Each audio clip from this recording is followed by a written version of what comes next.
Hey, and welcome back to the number one podcast in the world, the Cellarcast, episode 179. My voice might sound a little funny, although I think I'm basically back to normal. I got sick. I got it wasn't too bad. I got just like a cough. It was like maybe a 4-day excursion. Never like super knocked me out.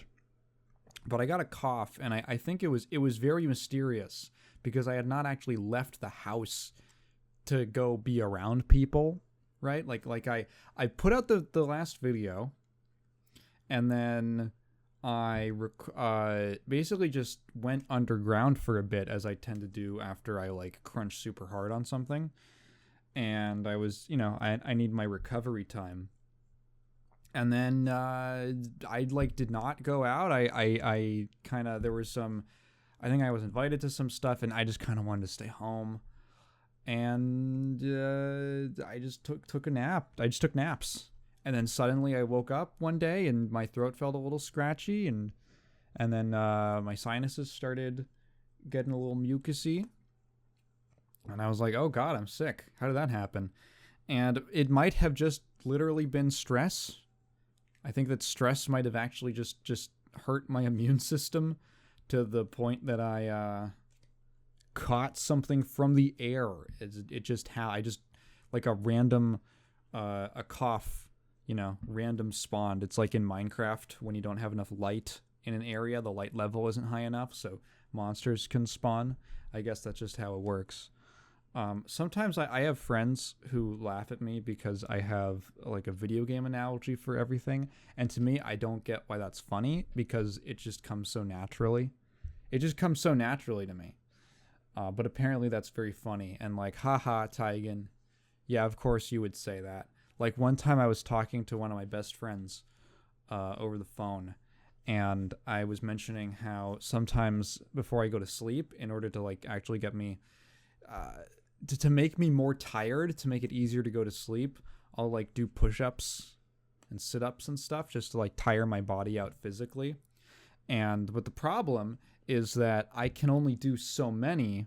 So I can do that, but for like the next 3 nights, I'm like too sore. I feel like really sore from like working out one time because I'm like not in shape at all. I am a skinny, atrophied. I'm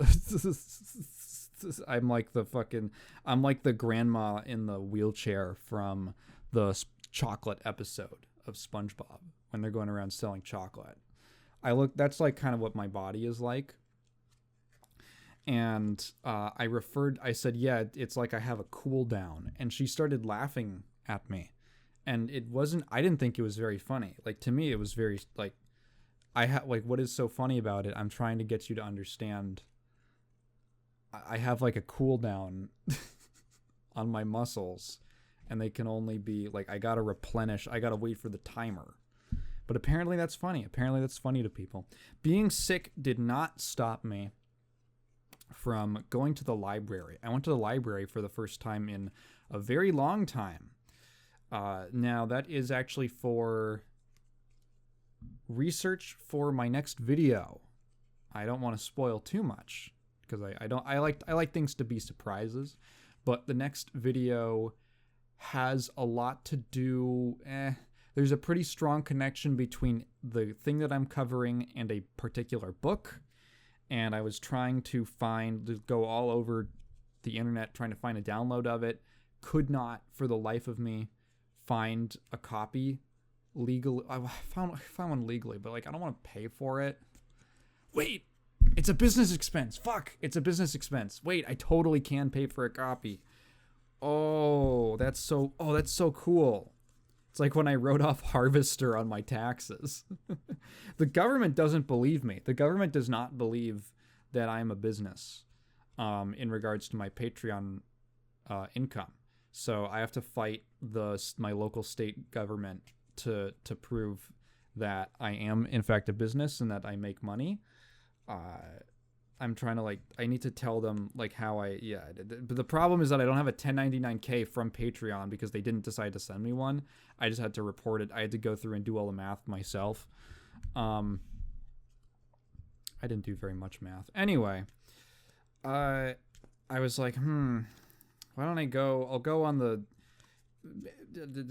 I heard about someone using Libby. Libby is it's like a digital service for checking out books and reading books that goes through the public library system. I don't know if it's available outside of the US, but at least in the United States, it's a thing. And I thought that might be a possibility. Also, it could just be kind of fun to go to the library. So I walked on down to the library and didn't find it there. I had to get a library card. I had one. I used to have one for my local library system, but I like moved houses once or twice and it just got lost and it might have expired. I don't know if they expire, but I had to get a new one. And the lady at the counter,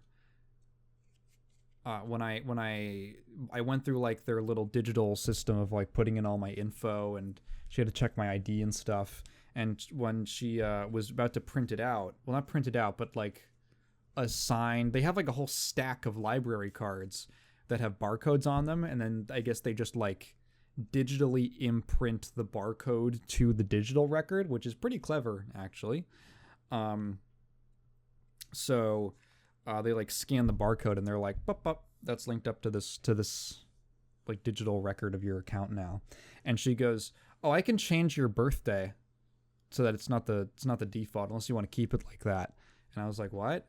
And she goes, you left your birthday as January 1st. And I had to say, no, that is my actual birthday. I got to be the cool guy who's like, yeah, I have a kind of interesting birthday. Feast day of St. Mary. I'm pulling through. So I spent like 2 hours at the library not finding the book that I needed, but I kind of didn't figure that I would. I didn't have any like high hopes for that. But also just kind of enjoying my time at the library. It's actually kind of believe it or not, kind of a fun place to go to just browse around and look at books. I saw a book called Werewolf Cop, which looked really funny. That's like something they would watch on Best of the Worst. I ended up walking out with 2 books, one of which, okay, so I've been to a library kind of recently. Yeah, I guess I have been to a library sort of recently with a friend of mine who wanted to pick up some science books for a thing that they were doing. And I ended up checking out, because in that library they had a gaming section. And I thought, I wonder if my local library has one of those as well. And they had a gaming section, but it was mostly sports. It was like gaming and sports. But there was, is there video game stuff? So they did have video game stuff. They always put the video game books around the same, they put them in the same area that they put the gambling and magic tricks. So I don't know what that says about that. I don't know what that says. I don't know where else you would put it. That is kind of like, honestly, with the loot boxes, and all that, makes a lot of sense. And the magic tricks are like how I make people disappear, pow pow, on the counter, on Dust 2. I don't even like Counter-Strike. So all the gaming books, all the video gaming books, I should say, are a little, I was looking through I was excited to actually find some, and then I was disappointed because I realized that I am in that state beyond where most books about video games are going to satisfy me, like that you'll find at a library. I really like interesting like niche history stuff. Like when I picked up that book on Bible adventures from a bookstore a while ago. Like that's my jam. Or like really critical academic books about video game, either like history or like as an art form or design or something like that. That is the stuff that I really like. And a lot of the books that they will supply at a library are like, what's a video game like? The Dummy's Guide to Esports, which is so funny. If you have never thumbed through the Dummy's Guide to Esports, look through it if you find it. It's great because it was written. It is very immediate to like the time it was written, and because it's like step 1, decide what game you want to play. Which is really like, that's a very funny way to be like, I've decided that I would like to be an esports pro. What game should I play? I'm not sure yet. But they have a bunch of game recommendations, and one of them is BlazBlue Cross Tag Battle. And I was like, ooh, really? Ooh, this book was written and came out within like a very specific 2 to 3 year span. Was reasonable. It wasn't like it's so funny. Like the book itself is a fool's errand. Someone got commissioned to write it, I'm sure, but it's very funny. It's a lot of like surface level. I say surface level stuff, but more just like not quite the depth that I'm looking for. I remember there's one really funny book it's like a series of interviews. It's like interviews with game designers, game developers. And the back or like the sleeve of the book mentions it's like some of the hottest names in gaming today. Jonathan Blow, Randy Pitchford, Peter Molyneux. It's like, oh, okay. Again, very particular time. Oh, that is so fun. So funny. So I actually got a book that has nothing to do with video gaming at all, which is Theory and what is it? Oh God, what is it called? Hang on, it's over here. I'm gonna grab it. The Theory and Practice of Go. The ancient game of Go, which I played a little bit of, and is a fascinating game that scares the hell out of me, because it is mechanically, it has one mechanic, maybe two if you count putting down the tiles. It has one, maybe two mechanics, but the absolute depth of Go is endless. It is absolutely never ending. It's a extremely fascinating game, and I thought it might be fun to read a little bit about it. The second book I walked out with was I kind of trawled through the science fiction section because I'm a little sci-fi liker, and I thought it'd be kind of fun to walk out with maybe something kind of light. I like just a light little sci-fi story. And I quickly ran into a problem because a lot of the sci-fi section, there was a modern, sci-fi section, but a lot of it was, let's say, classic, stuff from the 90s and before. 90s at the latest. Let's cut that off. Like 1990, there's stuff from the 80s, 70s, stuff like that. And when you're looking for something kind of light and fun, and then every single book is like, you look at the spine or you look at the cover and it's like, you think, oh, what's this about? Maybe some artwork catches your eye or the title is kind of evocative.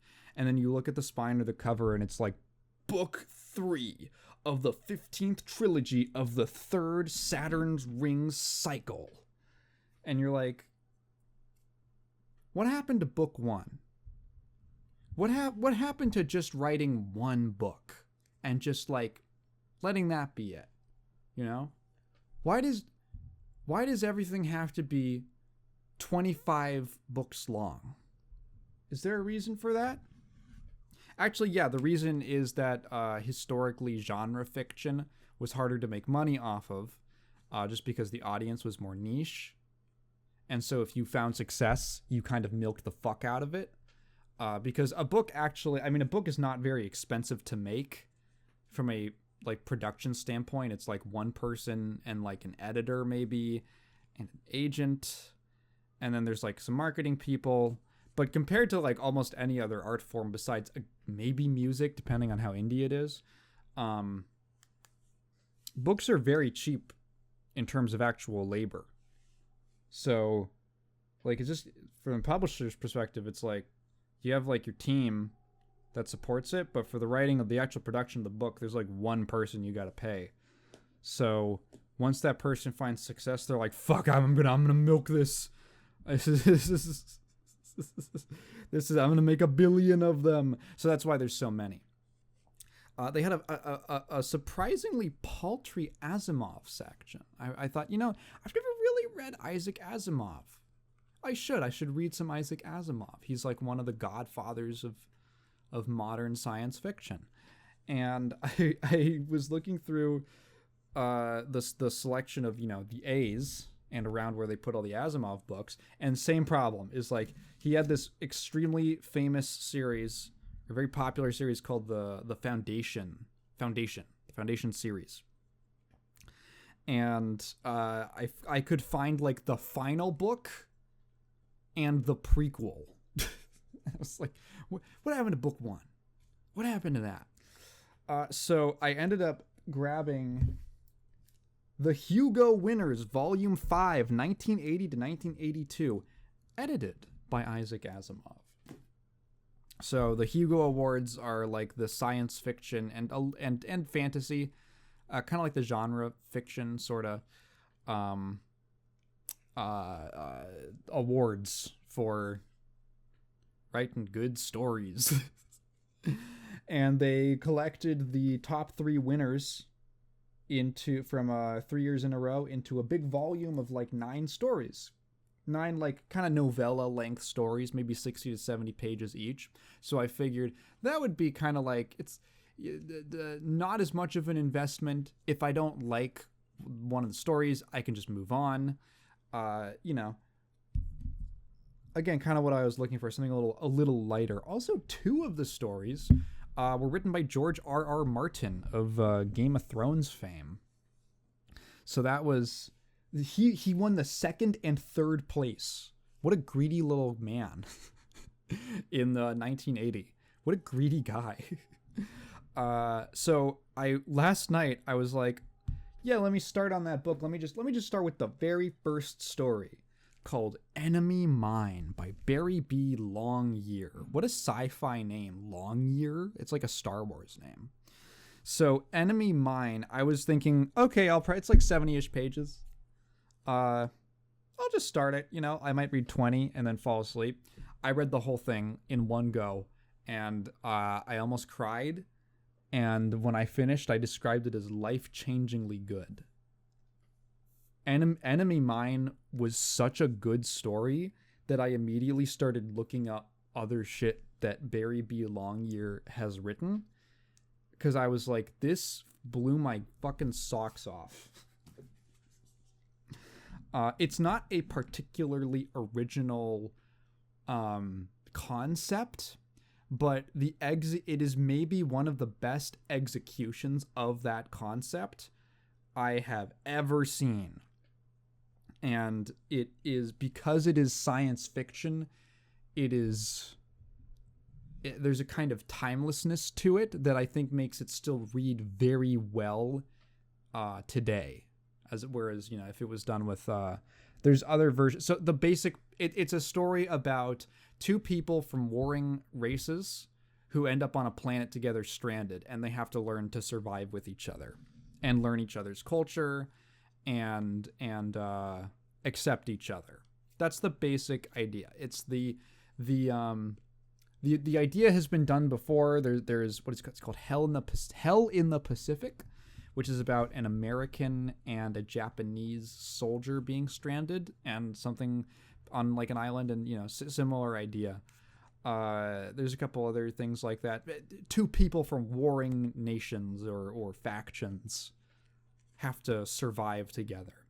But again, Enemy Mine is done with a human and an alien, and there's like this science fiction, because there's this speculative science fiction aspect to it, and it's disconnected from real world history. It still, feels very readable. It works really well from a modern perspective, and it becomes it works much better, I think, as an allegory, and you can see that you can apply the themes and the things that are going on to tons of real world stuff. I don't even want to like go into specifics. It's just a really, really incredible, very moving and heartfelt take on that kind of story.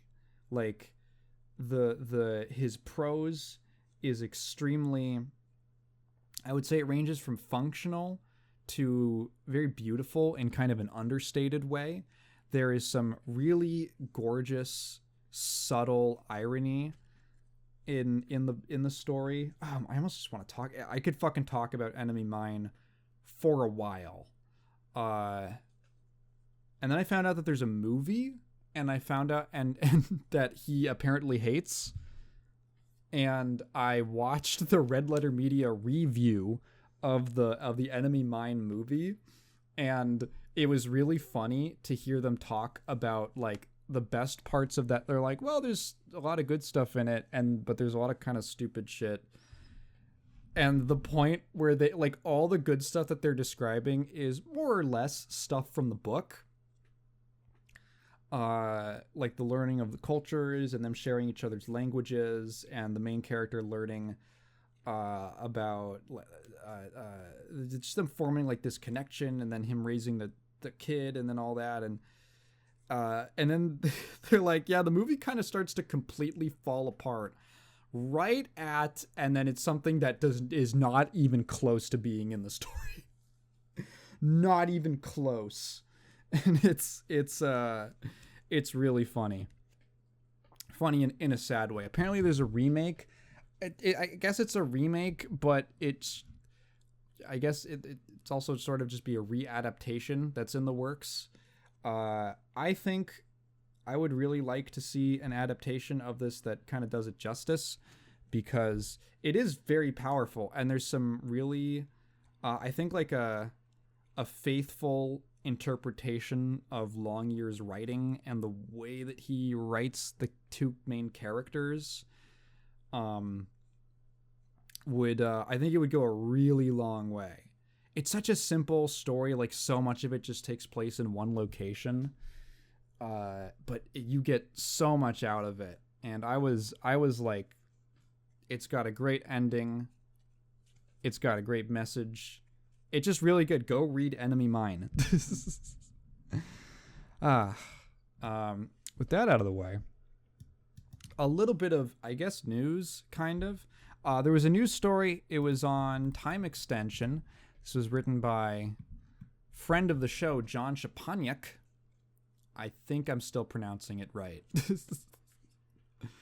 He told me how to pronounce it one time. I'm pretty sure I say it right. It's called "We Might Be About to Lose a Powerful Force in the World of Video Game Preservation." And this is about the Japanese Game Preservation Society, the JGPS, or the GPS. Excuse me. So, the Game Preservation Society is a nonprofit that was started in 2011 by a man named Joseph Redon. I'm bad with, he's French. I'm bad with I don't know how exactly to pronounce it, what the correct one is. And it was set up in Japan. I'm not sure actually if he is a Japanese national or like dual citizen. I'm not sure what his status is, but he set it up to preserve Japanese gaming history. and they are in dire straits. So the first reaction that I and many other people had was, I've never heard of this society. I've never heard of the GPS. And the reasons for that are many and very interesting. I sent him an email asking him some questions I had to kind of follow up on the article. And there's some parts of it he asked me, like, of his response to me, that he asked me, like, not to share. But I think there's some stuff that I think would be fine, because it's more or less just expanding on what's already in the article. So thank you, John.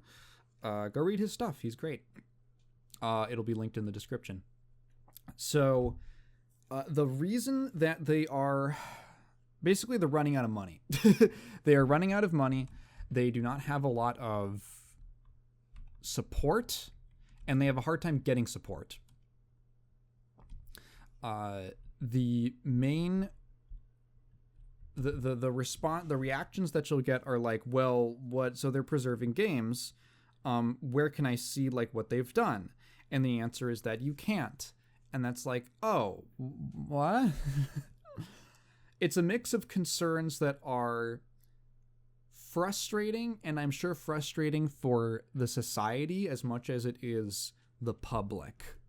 Essentially, they have access to a really great library of material, not just games, but also magazines. They've got books, they have development materials, tons of stuff, right?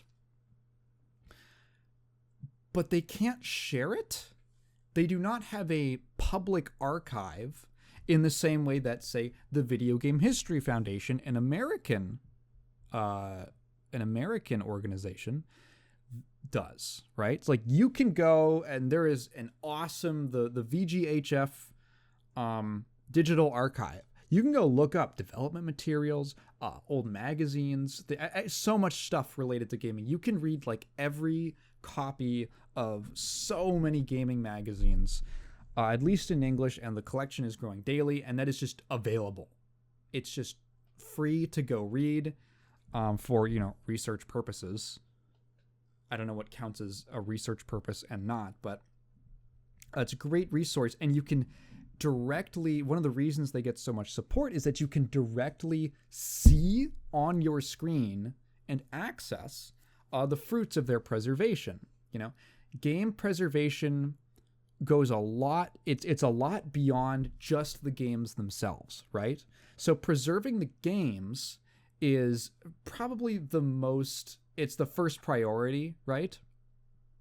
But also in many ways, it's also the easiest. It's an executable, it's a disk image. It's like you just need one copy of the game, and then you just rip it, you burn it or whatever. You have a way to digitize it, and then you just and then it's a digital file that's good forever. Share it around, archive it, do whatever. So it's obviously the most important part because it's the reason that we're all here, but it's also very easy. Not to say that it's not good work to do, it is.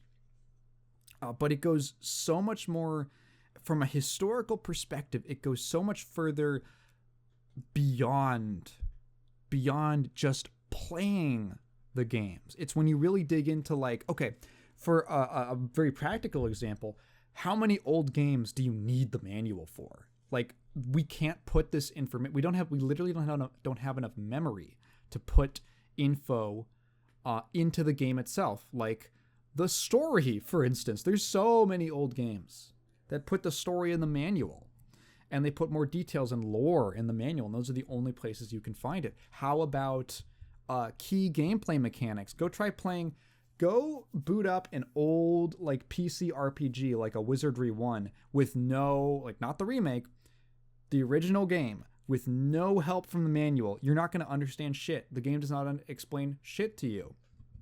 You need the manual to reference. You were expected to do that. But there's also just so much valuable information to be gained from looking through how is the game advertised, right? Like how many videos have I done many videos have I made where I reference advertisements? Like how is the gaming audience perceived? Who do companies try to market to? Because this is like cultural stuff. How is this stuff being marketed to? What is the image when a random person opens they're going by on the subway and they see an ad for something? Do they just immediately look at it and think, this isn't being made for me, it's not being advertised to people like me? Or the reverse. Oh, this is something that appeals, that is trying to appeal to me.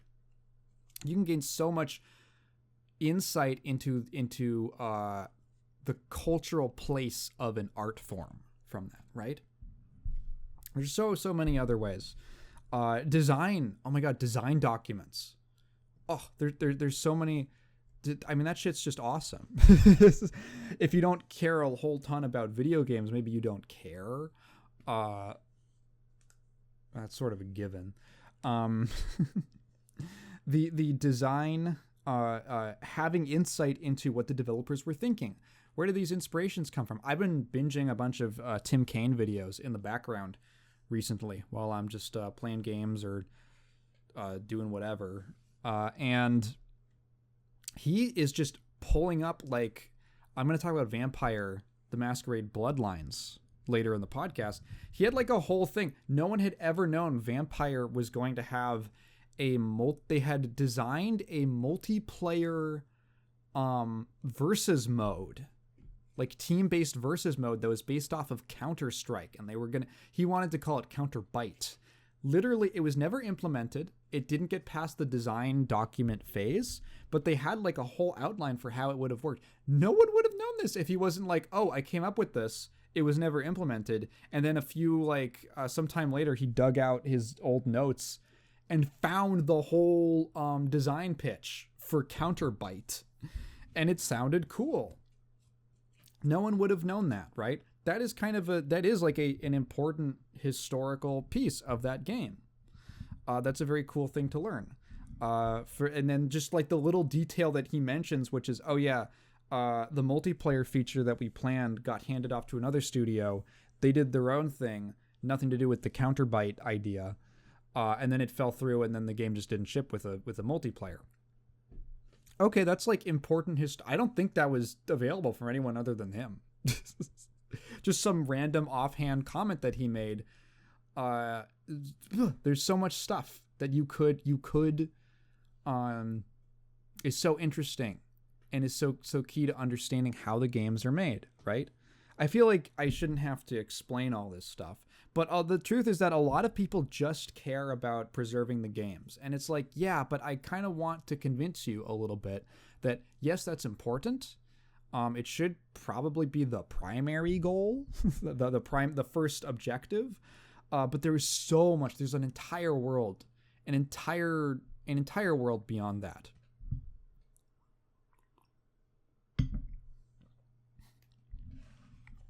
And this whole world cannot be shared by the Japanese Game Preservation Society because Japan's laws fucking suck. There's some details in the article. John explained a little bit more to me in detail in his email back to me. And it's basically just like the shit that they have to do to preserve a floppy disk is ridiculous. You can't copy. So according to him, you can't copy a floppy disk to a hard drive if you don't own the copyright to it. That's it. That is illegal. And as a nonprofit, they would be breaking the law. They have to, I'm going to read this directly. They exploit a loophole where they don't copy the data. They make a high resolution magnetic scan of the ferrite surface, which is in effect copying the data, but it's not like how the data is defined legally. It's just insane. So if the laws ever change in the future, they would be able to share it. They would have the data. It's all there in a big vault, and the Japanese government will not allow them to make it public. Even like advertising materials and stuff like that. They just can't do anything with it. Because of copyright. Oh my god, it's like that bullshit where what are they called? Johnny's, the management company, who owned the full rights to, they own the rights to like a bunch of musicians' music, right? They own a bunch of musicians. And they literally like will not allow them to appear on magazine covers without having like their faces blanked out, because the fucking guys in charge, who are like 90,000 years old and probably did a bunch of war crimes in Nanjing, are like, if one image is let onto the internet, they'll fucking steal my soul. I shouldn't have said that. I shouldn't have made those comments about war crimes, about the incredible people, the incredible executives at Johnny's. Wasn't there like a sex abuse scandal with them? I don't remember, but yeah, that's why those Yakuza Judgment games, they can't make them anymore, because they used an actor's likeness, and it was all cool until like one of the fucking Tomb Kings in the boardroom was like, wah! And killed the entire any hopes of a future release. And that's just like how copyright law works in Japan. It is insane. It's archaic. There is a great exchange between the founder, Joseph Redon, and where he's like meeting with a government official, and they're like, this is in the article, and they're like, they ask him, so what are you planning on doing to preserve mobile games? And he goes, what? You won't let us? What do you mean? You literally, there is no legal framework for us to preserve mobile game apps. It's fucking illegal. We can't even copy this shit. It's like what is he supposed to do? So that invited some questions for me, where I was like, okay, so they're having this trouble with outreach. They're having trouble actually putting stuff out to convince people to support them. Essentially, the work that the foundation is doing is archiving this stuff, and very, very slowly, because this is how Japanese bureaucracy works, lobbying to change copyright laws in Japan. Very, very slowly. So that one day you might be able to actually access any of the shit that they have archived. So they have a couple newsletters out. You know, they've made a couple YouTube videos, but they're kind of old. And he's talking in this article about we only have 2 English speakers in the society. We try to subtitle the stuff in English. We put out the newsletter in an English and a Japanese version, and we're just not getting interest back. And I had this question, and it was no offense to him or anyone at this site. It was just real, genuine question.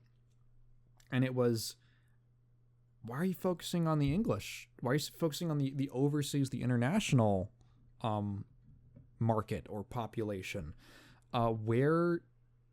My first thing is, you're a Japanese society. Where is the support? Shouldn't you be focused on getting support from Japan? What's up with that? I just don't understand. Like, there's probably a reason. I just don't understand it. And I think this is fine to share from the email.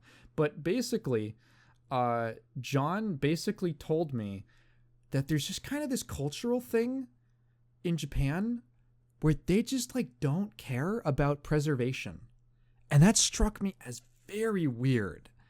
It's just this, you would think it would be a kind of universal cultural thing, especially for a country with as let's say nationalistic a history as Japan. It's really weird to me, and one that focuses so much on and has benefited so much from their soft power internationally and sharing their culture. It's really weird to me that there seems to be this attitude, as he described it, of like, it existed, just let it go, and it fades into the ether, into the clouds.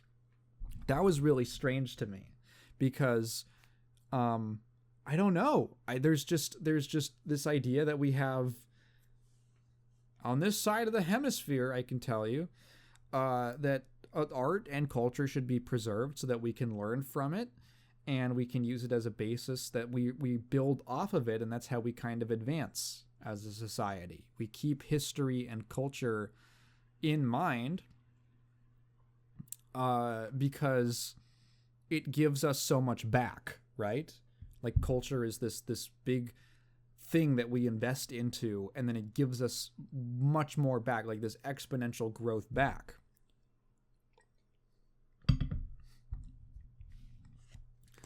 I'm rocking a delicious, it's like a banana, it's strawberry crystal light. It's really good. I'm digging it. So that was the idea that you could just be, they just don't really care that much was super strange to me. It was really, I don't know, it just strikes me as really odd. Apparently, you're probably familiar with ukiyo-e, the Japanese woodblock art. You know, it's one of those it's one of those stereotypical Japan things, right? Whenever you want to depict like Japanese artwork, you just go for like the woodblock paintings, right? Apparently, a lot of that stuff was preserved by Westerners. That it was often used because it was discarded so quickly. It was often used to like, because the material was made out of, to like line packages on overseas shipments. So like a bunch of Westerners just got this free bonus piece of art in their like shipping crates, and they were really enchanted by them and really liked them. So they like kept them and preserved them. Salvador Dali, no, sorry, not Dali. Vincent van Gogh. I don't know why I thought Dali. Vincent van Gogh was inspired by ukiyo-e pieces that he saw that had been brought over from Japan, because like Japanese people didn't care as much about them. That's very interesting to me. John shared a little anecdote about his own books, getting his own books made, where he got some feedback from Japanese people. So his books were the untold stories of Japanese game developers, where it's just tons and tons of interviews. They're great. Go check them out. Tons and tons of interviews with Japanese game developers. He is obviously, not Japanese, and he would get questions from Japanese people who were like, why is there a foreigner coming in and why is he why is a foreigner coming to Japan to document our game's history? Surely we should be doing this. And he writes, the honest answer was because no one else was doing it.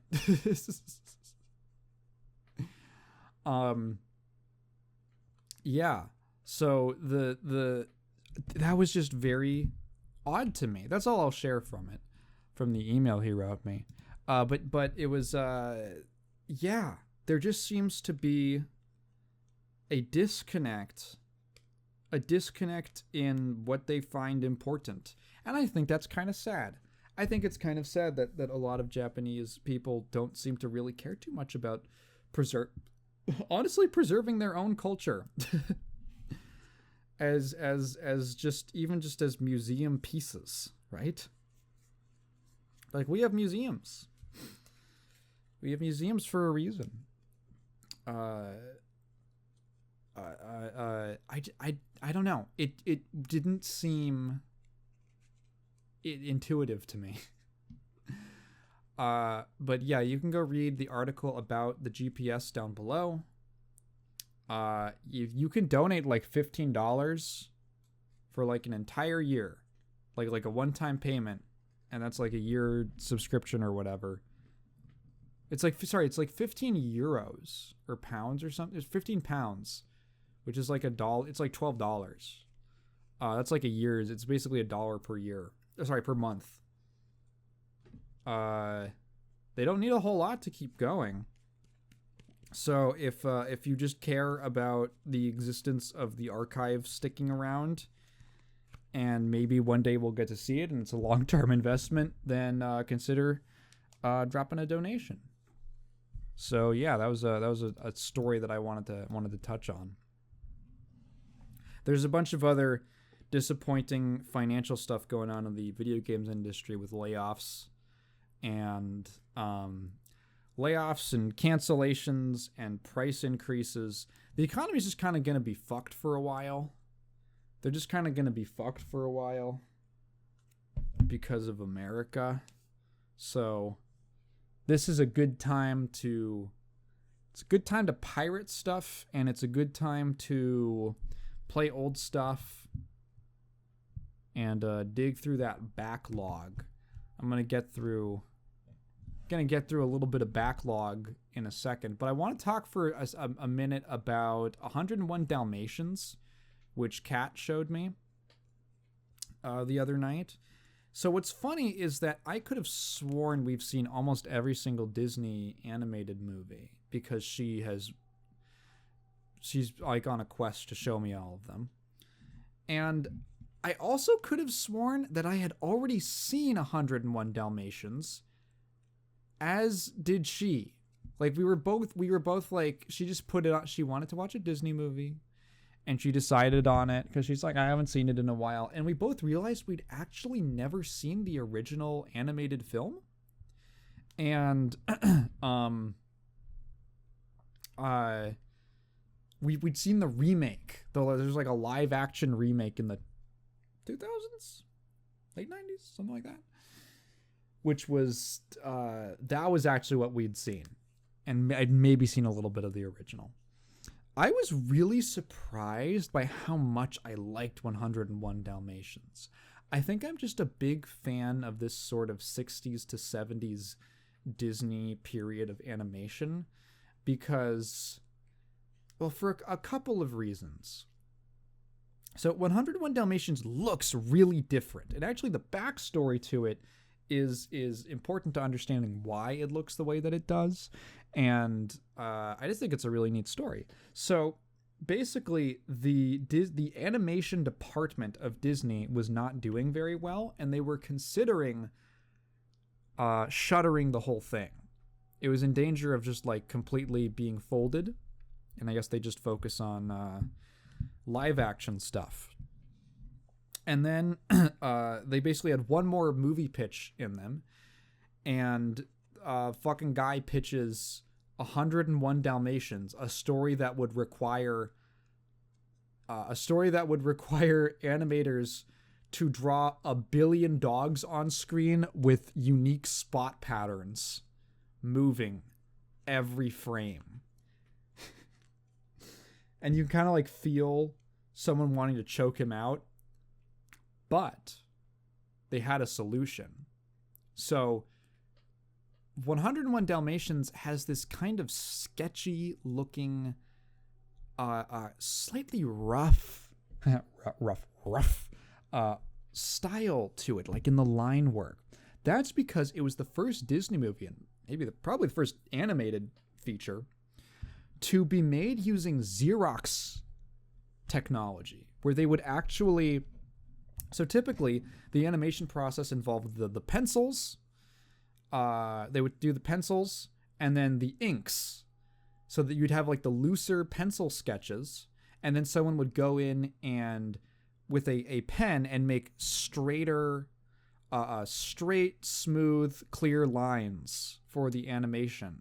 And that was like, the final version of the, that was what it would look like. And then that would be like painted in and all that put together.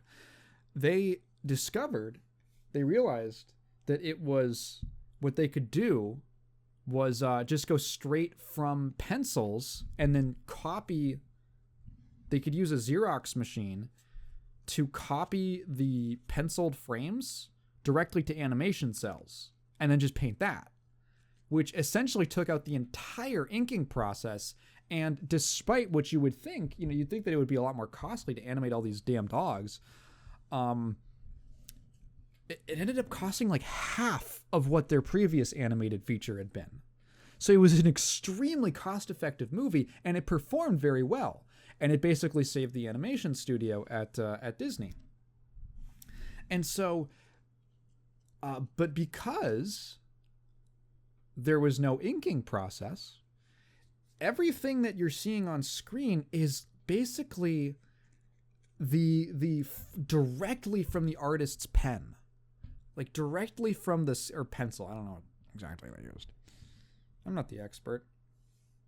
What they used, it's directly from the hand, and so it's this. It has that same fidelity of this gorgeous, extremely high frame rate, detailed Disney animation, but there's a rougher, more right off the sketchbook quality to it that is so unique and charming looking. I think that's also might have been what they did for The Rescuers, and I also love the way that film looks. I really like the one thing that I appreciate about this and The Rescuers is how quiet they are. The soundscape of these movies is very striking to me. I think it might just be kind of an older animation thing, because I noticed this in like 70s anime and stuff like that, where at least in like 101 Dalmatians, it's a very quiet film.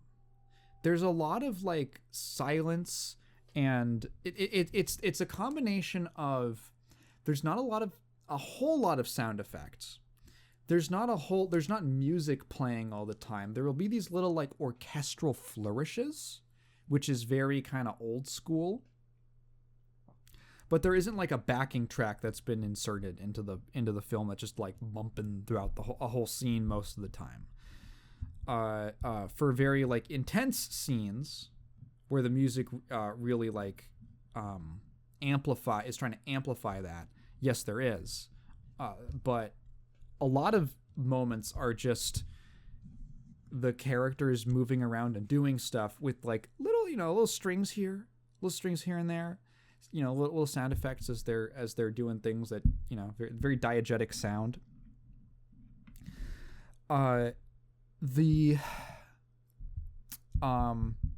So it's that combined with how much like detailed like show off animation is what I call it. Like when you watch a lot of these old Disney movies, it's not just like the character can never just open a book and read it. They have to like pick it up, and like you see the weight of the book in their hands from the way that they kind of like whoop, and then they got to like reach over, and then they pull the book open, and you can see all the individual pages like flipping forward, and as it opens apart, as it spreads apart. And they can't just read directly from it. They wet their finger, and then they put it on the corner, and they flip it, and they flip another page, and then they flip a few more, and it goes, and then they the whole time, as they like reel back, and then they look forward inside, and it's like, it's such a simple action. The character opens a book, flips through it, and reads it. But there is so much detail, so much unnecessary detail to just communicating to the audience what's going on, that they go to the extra mile to put in just because they're flexing hard as fuck that they can. And it makes the characters feel extremely lively. They're very like vivacious. The characters move with so much energy and intent, and like every emotion that they're feeling, from like the slightest hesitation to the littlest bit of focus, is represented in some kind of bodily motion. Like there's a shot of the owner of the main character, the dogs, I forget what his name is, in 101 Dalmatians, of like the dog's owner putting on his jacket to go outside. And the animation, I was just watching him fucking put on his jacket, and I was like in awe. It's the most incredible animation of someone putting on a jacket I've ever seen. It looks more like real life than real life does. And it's like a cartoon character with a big old nose. Big old snout. And I'm it's these two things that how do I describe it? The characters have so much presence, but at the same time the environments feel kind of empty. Like the scenes where the main character goes to the park, right?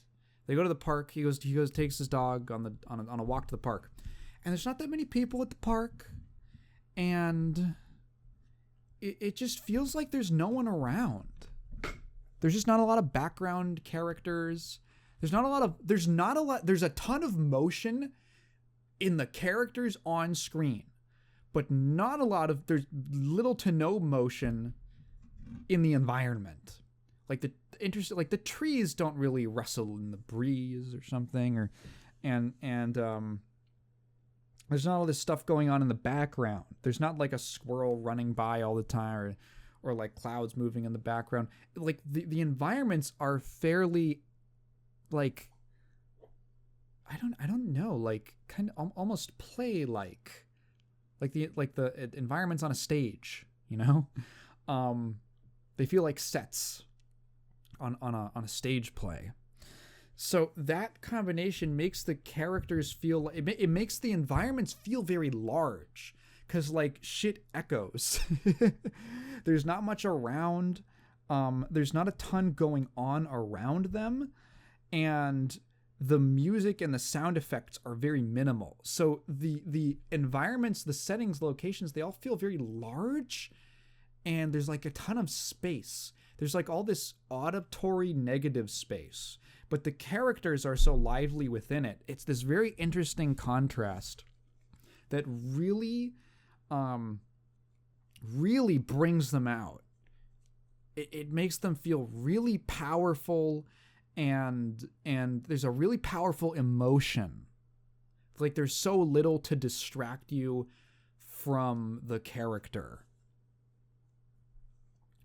And it brings all your attention to them. And I just find myself invested and not bored at all by what's going on.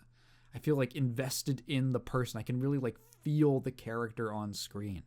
It's really interesting. I think as a movie, 101 Dalmatians is pretty good. I liked it a lot, actually. I think part of it is just that the atmosphere that I've been talking about, that I just really like how it feels to watch.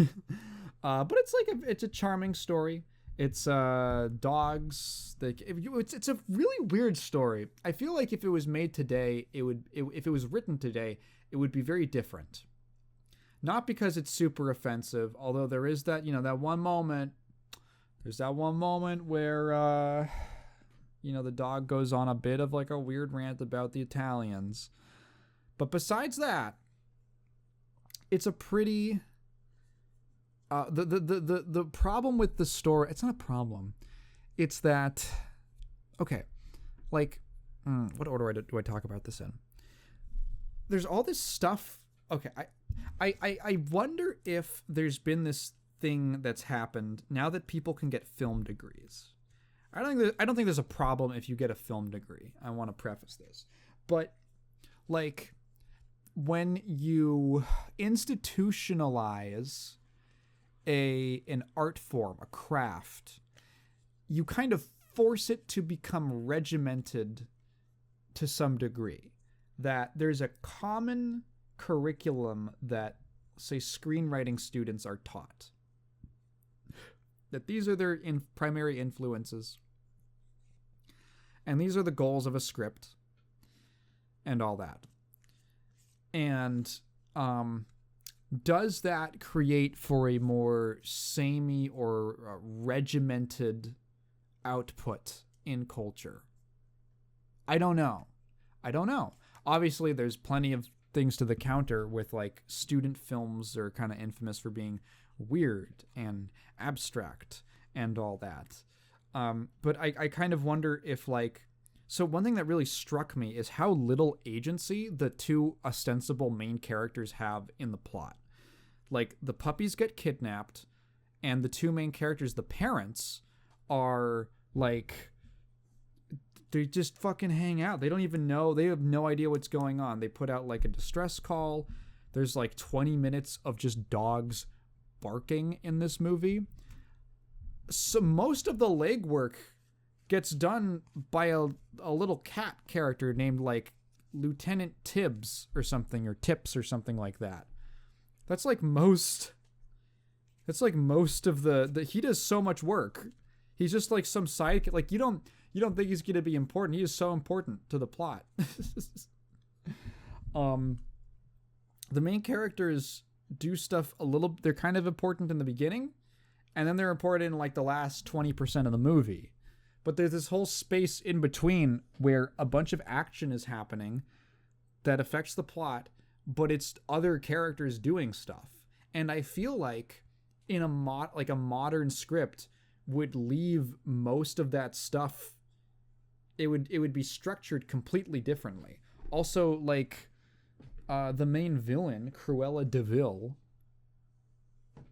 doesn't appear that much in the movie. Like, she doesn't actually do very much. She is obviously the reason all this stuff is happening.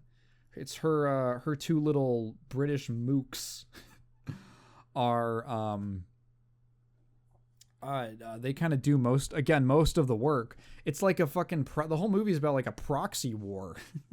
It's just their minions acting through each other, doing the bidding for them, for the main protagonists and antagonist. And I just feel like if it was written today, it would be structured so completely differently to give the two main characters, the two dogs, way more like agency and just action in the plot.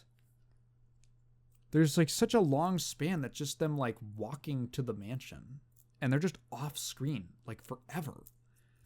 It's not a negative of the movie. It's just kind of interesting. It felt kind of foreign.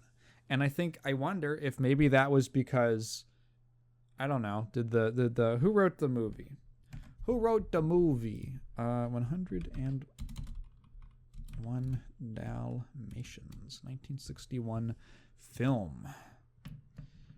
Let's see, who wrote it? Screenplay by Bill Peet, uncredited. Oh, because he got the story by credit.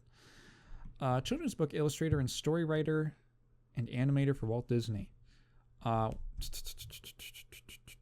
Filmography. Whoa, what the fuck?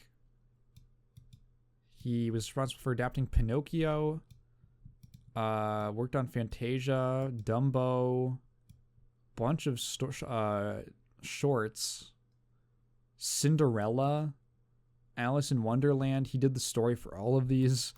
Peter Pan. Oh my god. So he was, did he go to school?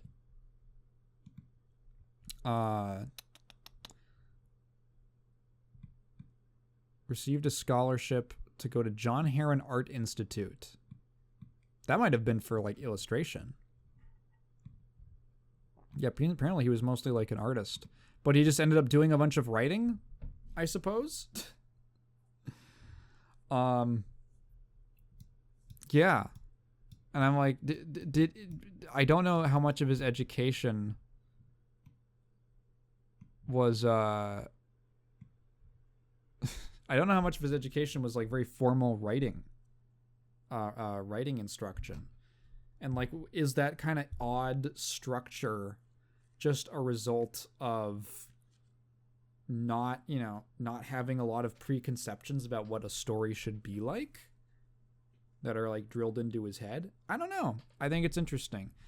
College goers, let me know what you think. But 101 Dalmatians, I liked it. Oh, we also watched The Great Mouse Detective. I forgot about that. Also kind of a similar vibe. I also enjoyed it. I thought it was pretty good. I see why people liked it. I don't have a ton much to say about it that I didn't say about 101 Dalmatians. That's that. Yeah, do I have to tell you to go watch 101 Dalmatians? I think it holds up. I enjoyed it a lot. Now for video game time. Let's talk about the backlog. So, I finally finished Vampire the Masquerade Bloodlines. This has been a while in the making. How long did this take me? So, my playthrough was about 33 hours. And I believe I first talked about it when I was most of the way through the first hub area of the game. I think I'd finished it. Santa Monica. So now having finished the whole game, what do I think of it? Vampire the Masquerade Bloodlines is a good game. It is definitely a good game. And it has problems. And I can't... But it's really hard to blame the problems on the developer, on Troika. So a couple things to note, because I think it's important background for all the critiques that I'm going to get into before I get into the... I want to get into the critiques before I get into the praises. Because I would like to leave on a positive note, because I do like the game and I would recommend it. So Troika was a part of Activision. And Activision had a PC exclusive a PC exclusive branch that they were running for publishing. So around 2003, 2004, Activision decides that they do not want to continue supporting this branch. This is around the time they were doing Call of Duty, and you can kind of imagine that they are probably more keen on going multi-platform for the future. So that does not necessarily bode well for Troika. This was not a situation where they were gonna let them finish. They were going to let them finish. They were get it into a playable state where you can ship it and get it out by this date. Have the game done by this date. And you can feel it. You can feel that the game was shipped out, I don't know, 6 months early. It needed more time in the oven in a lot of ways. Also, another thing. Vampire Bloodlines is a Source Engine game. It was a Source Engine game released started development well before Half-Life 2 came out, which was essentially the game that the Source Engine was made for. So the game is being developed on basically a beta version of Source for a lot of its development. At a certain point, it got so frustrated because Valve would keep updating the engine as they were making Half-Life 2. And then Troika would have to go back and oh fuck, all the NPC scripting is different. Oh fuck, all the physics have to be rewritten. And it was a huge pain in the ass. So eventually they actually just technically Bloodlines runs on a fork of the Source Engine that they just at some point in its beta they just said, okay, we're just making our own. We're just splitting off and we're doing, this is our own version of Source now.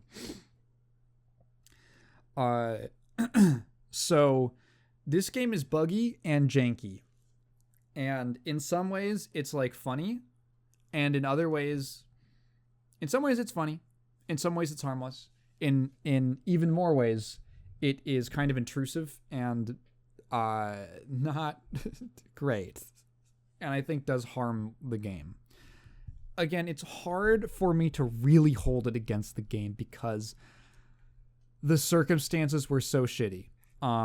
There's a great sit-down interview kind of podcast thing that Tim Kaine did with, what's his name? Leonard Boyarsky, I believe. Who they'd worked on Fallout together. They worked on Vampire together. They later worked on... Well, they started Troika together. And when Tim starts talking about starts asking him about Vampire, because Tim was not on Vampire until the last like leg of it, because I believe he was working on Arcanum at the time, and then like finished that and went over to help with Vampire. When he starts talking about it, you can see Boyarsky like kind of clam up, and it is clearly a very bad time in his life. He says like he gained a bunch of weight, like he got sick and shit. He was just stressed the fuck out. It was a really bad experience, to the point where he said that for years afterwards he couldn't even look at gameplay footage because it was just like a knife in his heart, is the way that he almost talks about it. So it's hard for me to hold it super against it, but when talking about the game, I do have to mention the game is jank as fuck. Cons, yes. The last third of the game you can start feeling like the downward slope of quality, as around the third hub. So Vampire is kind of arranged into hub areas. There's 4 main hubs, and each of them have their own set of side missions and main story missions, and culminate in 1 or 2 like instanced area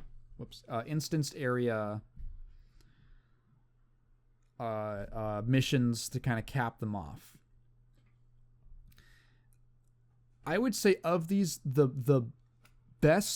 lot of the best content is in Santa Monica, the first one, but I think they're all fine. They're all serviceable, but you can definitely feel around the third one, Hollywood.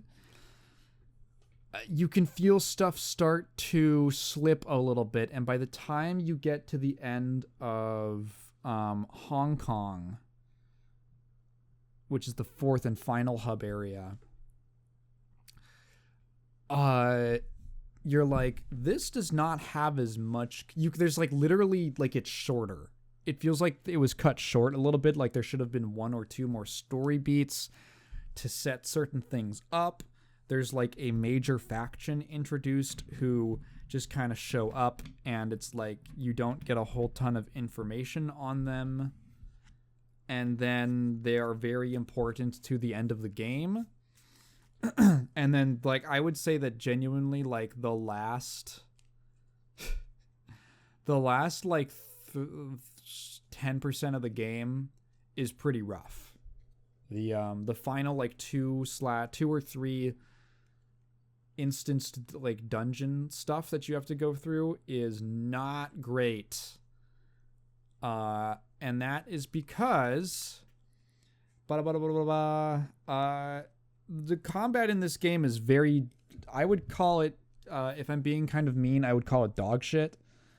Vampire does not have amazing combat, which is fine because it's an RPG that often has many different ways to resolve situations, right? So I should kind of mention the character build that I picked. So you have all of these different clans, these vampire clans that you can pick from. There is no character customization visually. There is like a male and a female model for each one of the clans, and that's it. So pick the one you like more, I guess. The clans influence. So the clans are they're from the tabletop game, and they kind of are meant to represent your how they kind of fit into vampire society. They tend to be kind of matching or more suited for different vampire archetypes. For role-playing purposes, it's more so on the tabletop side. In-game, it really comes to the most important part is your the options that it gives you and the sort of play style that each clan tends towards. So I picked a gangrel because they are like the shape-shifting like fucking beast form vampires. and I like druids, and I like the shape-shifting fucking wild form thing. I thought that would be cool. I like the idea of doing like unarmed combat. That seemed neat to me. I like that that clan. So I had a mainly unarmed combat-focused build, or one that was very good for unarmed combat. At a certain point, pretty quickly into the game, I realized melee combat feels very bad. And because this hit detection is a thing of science fiction in Vampire. So you kind of have to learn to work around the combat system as opposed to working with it, which feels like kind of a problem. Like, so when you're doing melee combat, which can be unarmed or with weapons,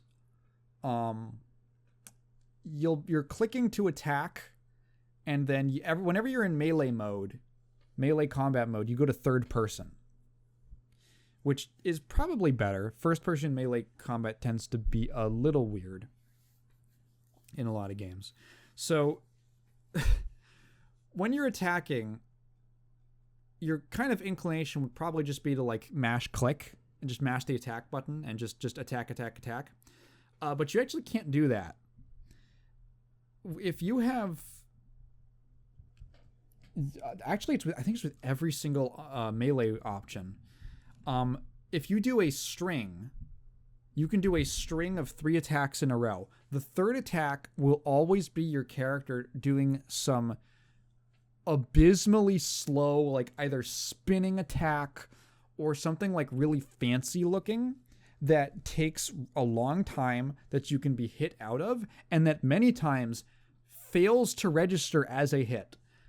I cannot tell you how many times in this game, like it is a regular occurrence, to be trying to melee and get the third hit, like the finisher blow, and literally just watch my character's limbs or weapon float through the opponent's model, and nothing happens. There is no feedback at all. Like, there's no damage registered, nothing happens. It just literally doesn't work.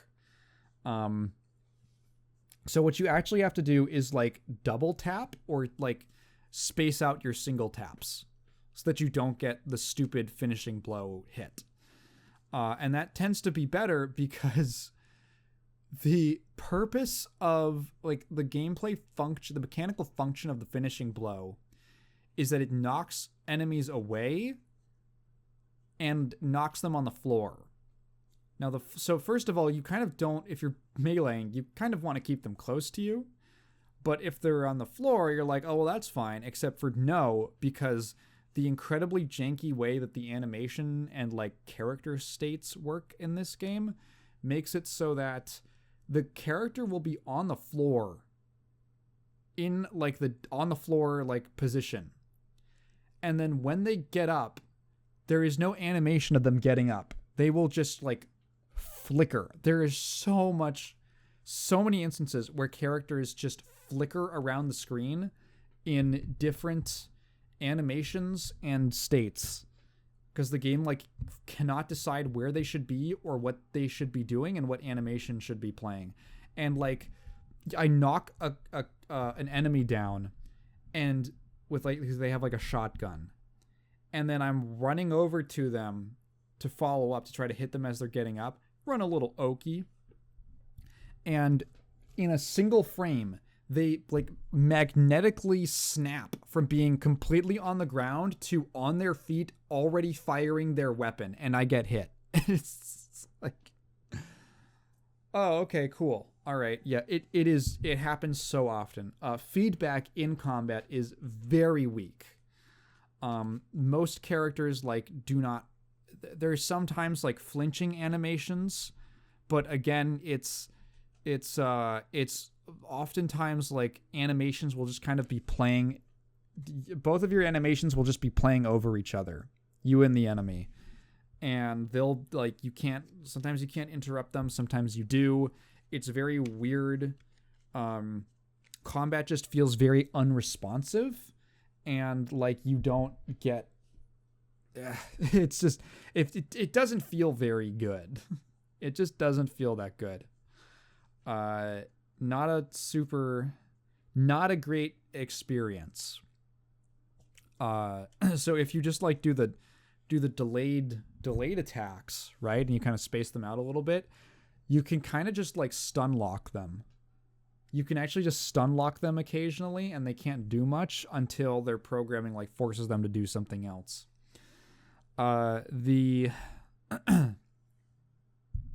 So that's why you don't want to do the spinning kick or something, whatever your stupid finishing move is. Other stuff on the combat. So I never went for much of the guns, because that just wasn't in my build. The guns seemed fine, although they never did very much damage because I didn't have enough of a guns skill, which I guess makes bullets deal more damage. Well, just like how it works in real life. So the oh god, hang on, there's something else with the combat that was bugging me. Oh right, so the combat being bad is a bummer for a number of reasons. So so for me personally, I was a gangrel, and gangrels are like kind of unarmed fighters, right? And you have all these vampire powers, and each vampire clan has access to their own unique set of vampire powers. There's a couple like common ones that I think most of them have, but they all get like a couple unique things to do. So I get like some animal powers, like you can send a horde of bats, summon a horde of bats around. No, it's ravens onto an enemy to like distract them, which is very useful. You can like shoot like a scarab beetle at them that like burrows in and deals damage. It's like a little projectile support you get. You can like summon a wolf that attacks them, like a spirit wolf. That's cool. And they have those are all like abilities you unlock across a single, I think it's called animalism. That's across like a single skill thing as you level it up.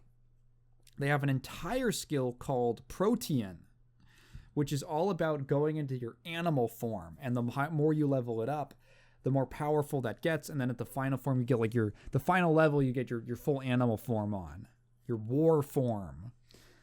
I never got to the war form because I realized pretty quickly that putting points into Protean and actually using it at all sucked. Essentially, the idea is that you gain like monster claws, which just sort of, I think, slightly increased your range, but also your damage and your stats while you have it activated. It's like a timed buff. But the old boogeyman hit detection comes in, and you know, when you pop your fucking like vampire, like feral claws, and you're like, time for me to go in and like rapid slash fucking Wolverine berserker rage on the enemy, right? On this big group of enemies. Like it can hit multiple characters. You get these big cool slash effects, like particle effects, as you attack. And then no, it's actually the most like fucking half the attacks do not register on the enemy. For some reason, the way that the Protean buff works, the way it's coded, enemies just fucking your claws just sail through them harmlessly, and it feels really bad to use. It is just a better option to use your standard unarmed fists because the damage is just more consistent, and like you don't have to like single tap everything, which only really works against solo opponents. If you're fighting a group, fucking you'd think that like all the more AoE aspect of the Protean buff would be cool. You'd think that it would make it easier. Nope, it's just awkward and hard to use because you have to do it so slowly. It's actually just better to just blitz down the enemies with your just unbuffed up fists.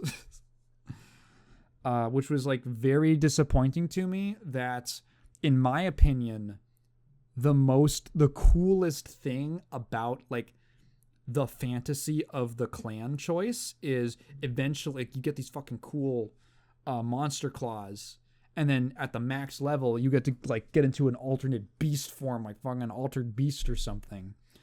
But actually doing that sucks and feels like shit. That was kind of a bummer.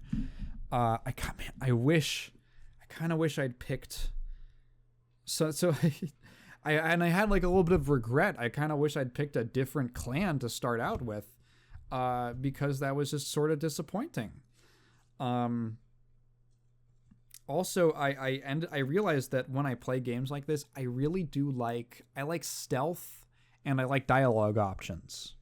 I like stealth and dialogue options, and it would have been really cool if I had, you can actually just build a character that never really has to fight. They never has to fight. They can get through things with haggling and persuasion checks. There's like 4 different kinds of speech checks. There's like persuasion, intimidation, seduction, and I feel like there's one more that I'm forgetting. Is it haggling? I don't think that's like a persuasion. But there are like literally multiple different ways that you can convince people to do stuff. That's really cool.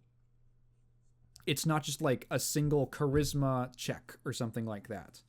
And that can be influenced by like the appearance, literally like the appearance of your character.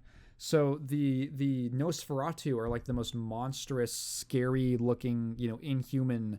They look like mutants, right? They like get negative persuasion. They cannot smooth talk anybody. They like negative seduction.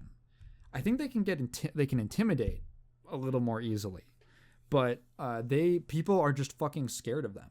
Like you cannot charm someone as a Nosferatu, but in exchange they get like cool stealth stuff and probably some other stuff. I don't know. I almost wish I picked a Nosferatu. I think they get hacking as well. I like the sneaky stuff and I like the dialogue option stuff. That's how I like to play these games. Thankfully, actually, I think my choice ended up working out in the end, because I say you can make a character that never has to fight, or fight only minimally, right? And that's true. That seemed like it was a clear design goal, to design as much of the game as possible in a way where you can fight, sneak, and talk your way through situations. Until you get to Hollywood, and specifically the end of the Hollywood hub. So every hub has basically a haunted house. Every hub has will culminate or nearly culminate in a section where you got to take a taxi over to another area and go through some kind of spooky house. The first one is probably the best one. The Ocean Beach Mansion in Santa Monica is an incredible sequence. It is an amazing horror. Like, I was not expecting the game to turn into, like, obviously it has a horror theme, but I was not expecting it to become such a genuinely good horror experience. The Ocean View, I think. Yeah, Ocean View Hotel. Amazing section. Like, totally get why that was in the first hub area, like the first 10-20% of the game. At the end of Hollywood, you go to a house, and at the bottom of that house is a boss fight that isn't very fun. And then the boss fight is over, but you don't just go out of the house. You go into the sewers, aka the Warrens, is what the area is called, or the series of areas. This leads into a terrible sewer level. It is the moment the boss fight starts to like that is actually like the flag. That is the moment that you can pinpoint that the game kind of starts to get worse. The Warrens is just like not fun. It is in many parts mazy, like it's the usual sewer level mazy labyrinthine nonsense. But it is also an entirely combat segment. You are just running through tight corridors that look the same, and there are big scary enemies tucked around corners to jump out at you, and you just have to... At a certain point, I just started running because they were so annoying to fight that even as a character that had like 4 points in 3 points in strength, 4 points in brawling, like 3 points in my dodge, I was just getting my fucking... I was losing so much health to these enemies if I was actually fighting them. Eventually, the only way that I was able to actually get through them, besides just running past them, was that at some point, I don't know why, but all of their AI just started breaking, and they would not attack me anymore, and I could just like rush them down and kill them. Oh, another problem with the combat is that the you don't gain any experience from killing enemies. You only gain experience from completing story missions. It's just that kind of game. But it also makes these segments with a ton of combat feel very unrewarding because the combat feels bad, and you don't